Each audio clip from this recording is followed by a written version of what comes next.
Alright, here we go again with our second video. So, let me just say real quick, due to the fact that my internet is being slow and stupid, I may not get the cheesecake video uploaded today. It may have to come tomorrow.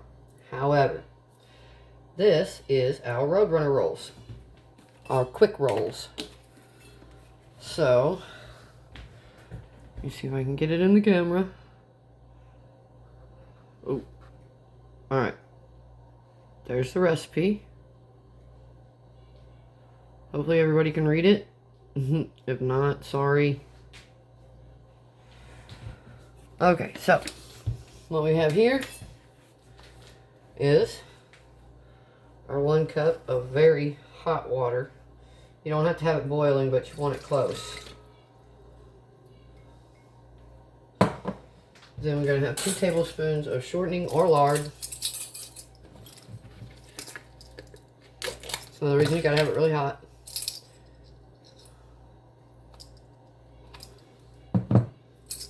Oh, where'd my little spoon go? Alright, there you go.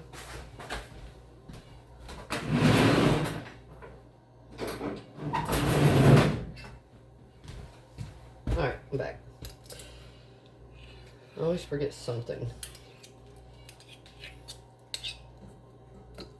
Try not to get my hands in it this time. It'll make it go faster if I don't have to clean this stuff off my hands before I go to the next step.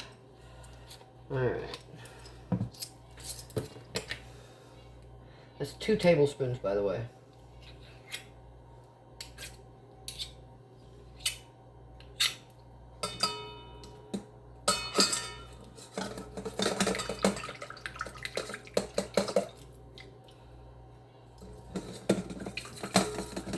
And yeah, it's that hot. So the recipe actually says to make sure that you've got really hot water. It's not lying.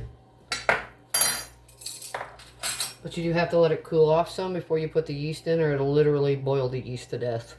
And then it won't do anything. So, next is your sugar. It says 3 tablespoons.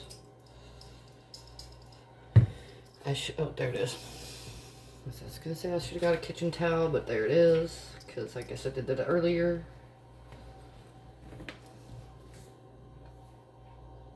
So you want 3 tablespoons of sugar. This is part of what the yeast is going to eat to do what yeasties do. We discussed this in a video prior, what yeasties do, and how they make the bread rise.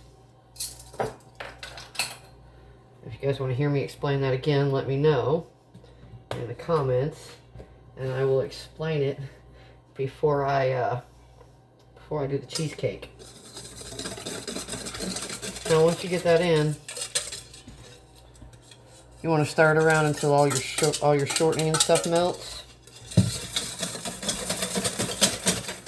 So it'll be just a minute.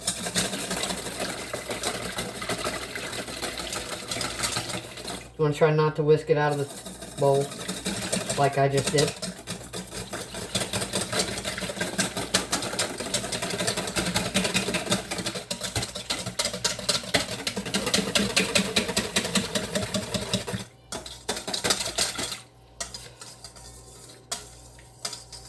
And you've got to be careful because sometimes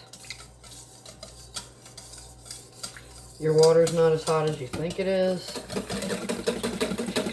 And it doesn't effectively melt everything, which is what's going on right now. So,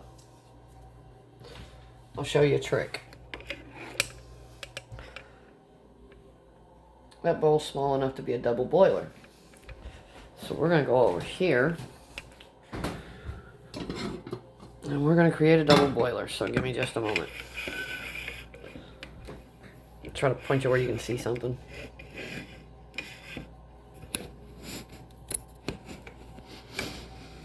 Ah, there we go. See why I said it's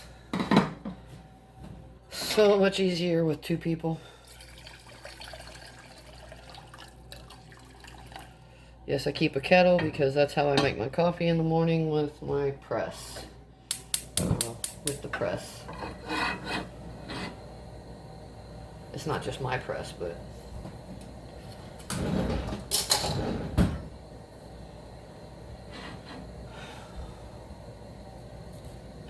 get the water heated up real quick.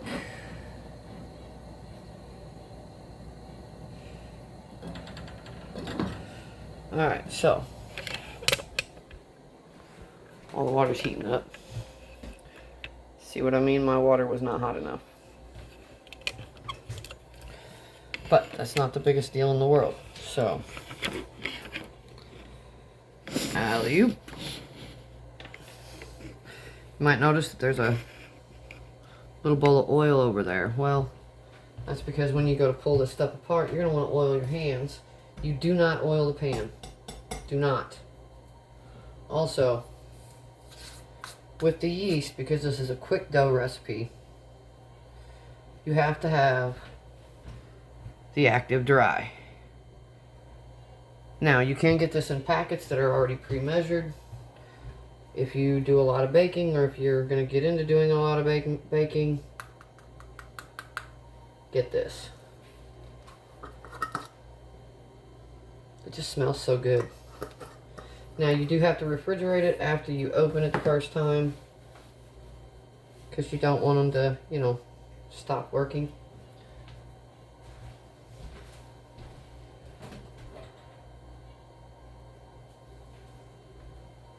Now, since the recipe does say that this has got to come back down to a cooler temperature than boiling hot, all we're going to do over here is just get it all warm enough to melt the shortening or lard, whichever one you wind up using.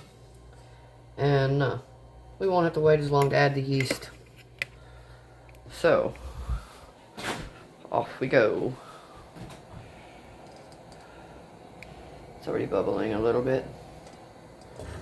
There we go. Now, before I crack my knees, I'm going to shut the oven and turn it on. Otherwise I will crack my knees. Oh, what the heck was the temperature?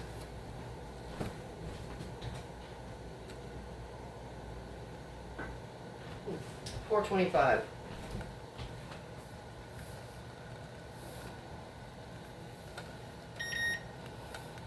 Oh. It's not the first time I've used this one, I promise. It's just one of those days. Alright.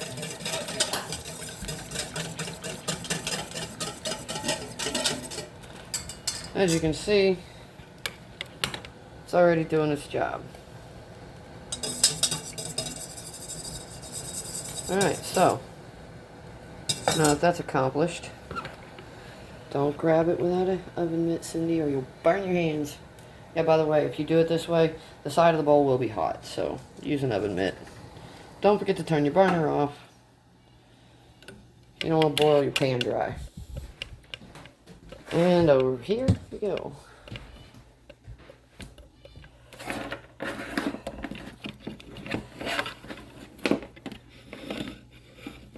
And now you... One more time. There we go. Now, at this point,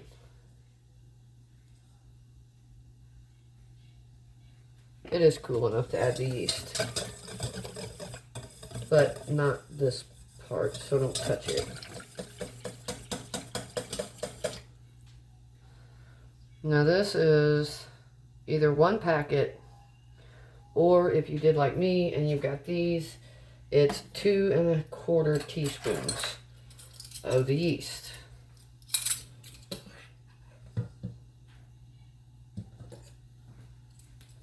You do need the water to be kind of warm.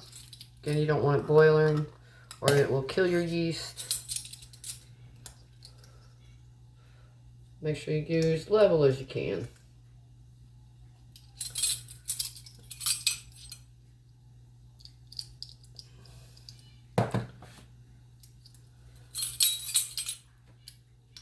Apparently words aren't the only thing hard for me today. Alright, now they want you to stir it until it's all dissolved.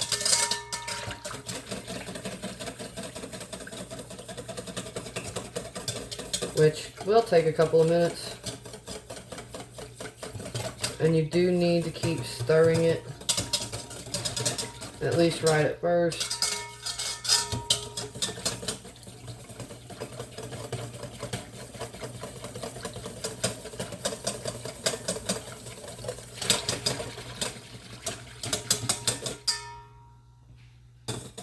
So,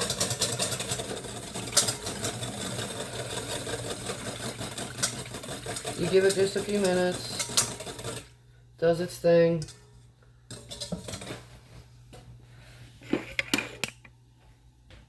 Then it's all dissolved, starting to foam a little bit around the edges. That means the yeast is already starting to activate, which is a good thing because this is not going to take long at all. And, whoa, well, there we go. My stand fell over. Anyway, so this is about halfway through it anyhow, because, so you need to add the egg. You gotta beat the egg first.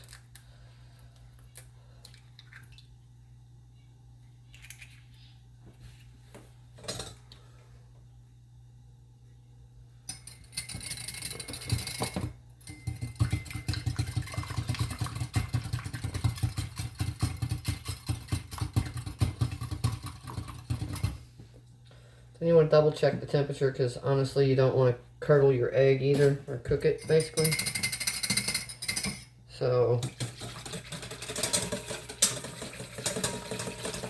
definitely want to make sure you are stirring the crap out of this as you're adding the egg.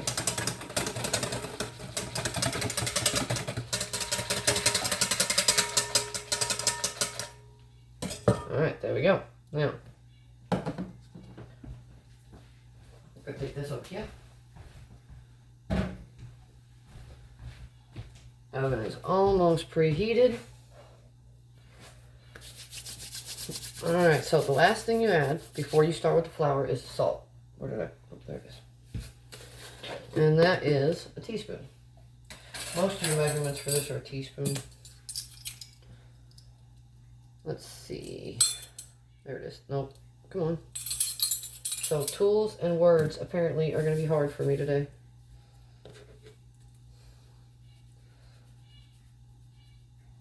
Oh, I was going to show you guys something too. Let me get this mixed up.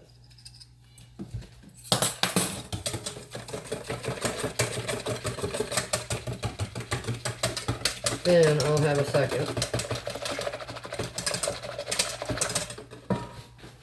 A couple of seconds actually. To come over and show you these. So they're resting right now. All the flavors are in there. They're all getting along. They're all doing their thing. That is what it should look like when it's done. Now it will thicken up as you let it sit, which is another reason I'd like to let it rest. I like mine a little thicker. Plus again, it gives all the nice little flavors and stuff time to get in there together and get to know each other. Right, so back over here we go. Now, with that addition, we're going to want to double check our time because at this point, well, that should be enough time. So you're not going to knead these. You're not going to punch them down. You don't have all that. So once you add your flour, and that's going to be 2 1/4 cups, you're going to want to switch over to a spatula.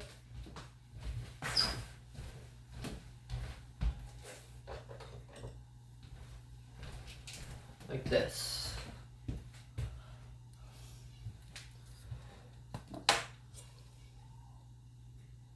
So, might as well get rid of this thing. You're not going to need it anymore. Oh, toys are everywhere, man. Your toys, man, they're going to get me. They're going to get me. Alright, so if I suddenly fall down, it's because I have tripped over one of Doc's toys. But, well, I almost did. Don't look at me that way. So, anyhow, usually add it like a cup at a time. You don't want to add it too fast or too slow, but a cup at a time. Just kind of mix it in a little bit. That way, when you really start mixing, it's not going to go everywhere. And yes, I know that last one's going to be a quarter cup, not a full cup. So, pretty hard.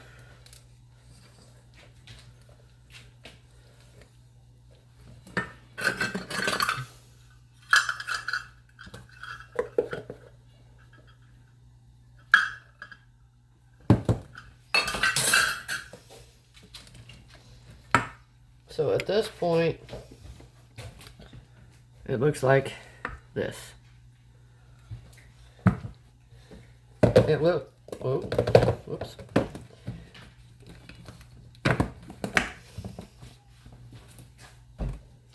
Now once you get all the flour incorporated, all of it mixed in, your dough's kind of smooth, you are gonna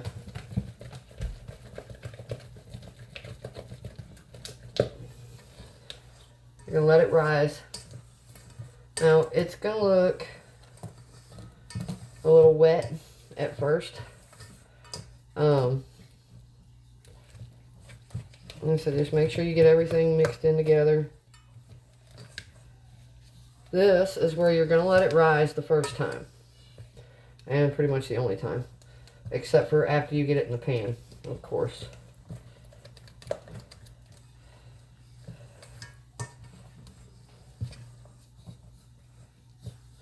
I try to get mine into a kind of a partial ball anyway.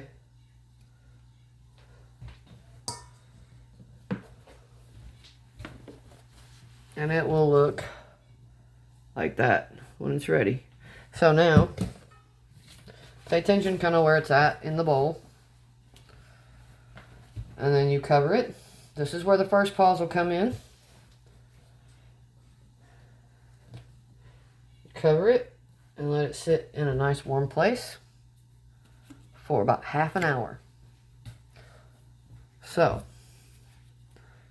I'm going to pause here, and I'll be back in about half an hour. Alright, we are back. So, our little dough ball is doubled. Now we're going to start the fun part. So, in a pan, unoiled, these are going to go. First, kind of push your dough down a little bit. You don't really punch it down, but you want to kind of get it off the sides of the bowl, which can be a little bit frustrating. So, now, you get this little cup, and you get your fingers in there and get them good and oiled. I mean, you're going to make a little bit of a mess. It's not going to be a help. Get your dough. This is where oil comes in handy.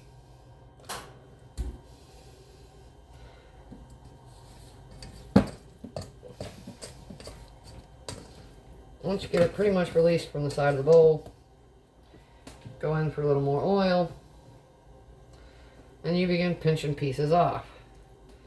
Now remember, however big a piece you pinch off, it's going to be double that when they're done. So don't go in there too much too fast. They are going to expand a little bit. And don't worry if you got to go in for more oil, go in for more oil. You want to leave a little room between them, because again, they are going to double in size. Oh crap, that's not enough. Alright, there we go. I like to make mine big because when I'm done with whatever dinner I'm making,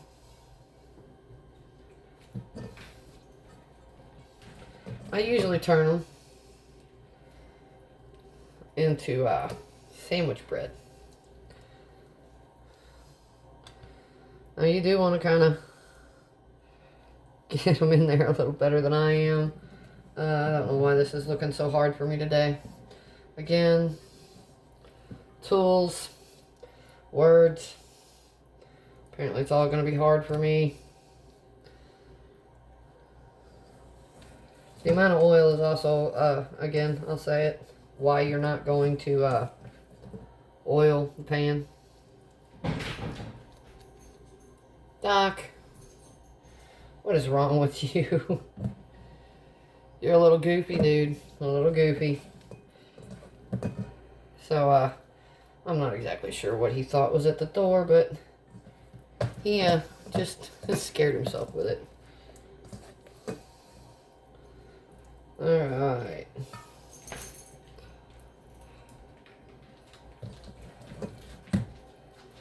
And now I'm going to have one dirty kitchen towel. So, rather than make you guys wait and have to stop this video one more time, because if my phone goes black, I lose it. Don't know what's going on there, but, you know, is what it is today. Through the magic of the fact that I made a batch of these yesterday, I'm going to show you guys what they're supposed to look like. They will come out looking like this. However, you don't have to bake yours as long. I do like mine a little darker. So, these right here are going to double in size. And once they double in size, put them in the oven. So make sure you have your oven preheated.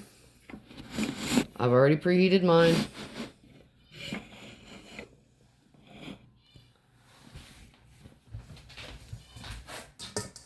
I like to cover mine with a clean kitchen towel. I do have a clean towel. It's seen better days, but it is clean. And we're going to cover it just like that. We're going to let them rise. Now, I will say that you can make these a couple of hours ahead of time. And then you would cover them and put them in the refrigerator, because that stops the, well, it slows the yeast down, so they don't make the dough rise as quick. You could also par bake them, which is to say you bake them till you get them just about where you want them. You pull them out, and then you cool them off if you're not going to serve them that day. If you are going to serve them that day, you just pull them out, and then a couple of minutes before service time, you put them back in the oven, you warm them up, you let them finish browning.